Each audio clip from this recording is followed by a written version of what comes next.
अटल सुभाष, आपका अब तक इसकी स्टोरी के बारे में पता लग गई होगी कि कितनी बुरी हालत है मैंसे की हमारी कंट्री में, और कितने राइट्स दिए मैं कॉन्स्टिट्यूशन ने मैंस को कि हमारा कॉन्स्टिट्यूशन लड़कों को सिर्फ कीड़े मकोड़ों के अलावा कुछ नहीं समझता है। और सबसे आसान है लड़कों को फंसाना। स्पेसिफाइड शादीशुदा लड़कों को आज के टाइम पर जितने भी केस रजिस्टर होते हैं उसमें 99% फेक होते हैं, जिसका सिर्फ एक ही पर्पस है लड़कों से और पैसे वसूलना। पैसे नहीं दिए तो इतना टॉर्चर किया जाता है कि वह सुसाइड कर लें, कैसे क्या अटल सुभाष के साथ हुआ है। और जब यह मैटर सुप्रीम कोर्ट के पास गया था, सुप्रीम कोर्ट ने कहा कि हम इसकी कड़ी निंदा करते हैं और कंडीशन रख दी मेंटेनेंस के लिए, बट कितना काफी है जब तक मेंटेनेंस मिलता रहेगा, ऐसे केसेस आते रहेंगे। तो अब इस प्रॉब्लम का सोल्यूशन क्या है? वह यह है कि मेंटेनेंस को बंद करना या मेंटेनेंस को कुछ ही कंडीशन में प्रोवाइड कराया जाए।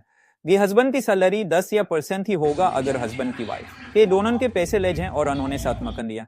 यदि हस्बैंड ने चीट किया है तो और यही मेंटेनेंस लेडीज को भी देना होगा अपने हस्बैंड को सेम कंडीशन पर। और अगर रेप का केस फॉल्स होता है और डोरी रेप के केस में तो कम से कम 50 साल की सजा होनी चाहिए। डाउरी की केस में टाइम मल्टीपल अमाउंट लड़की को देना होगा लड़की को, तभी फॉल्स रेप केस खत्म हो गए।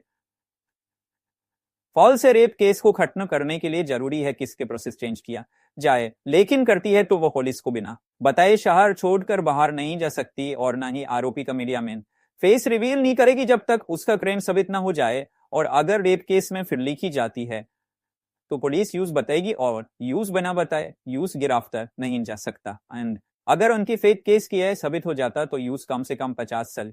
एक या फैंसी होनी चाहिए मेंटल टॉर्चर, फिजिकल अब्यूज सब लड़कियों का नहीं लड़कियों का भी होता ही, या बात को एक्सेप्ट करें। यूज ऐसे कैसे, तो भी ऐसे करना होगा और बाही साझा देनी होगी लड़कियों को जो लड़कों को मिलाती, तभी लड़कों के ऊपर फेक केसेस पूरी तरह से बैन हो गए।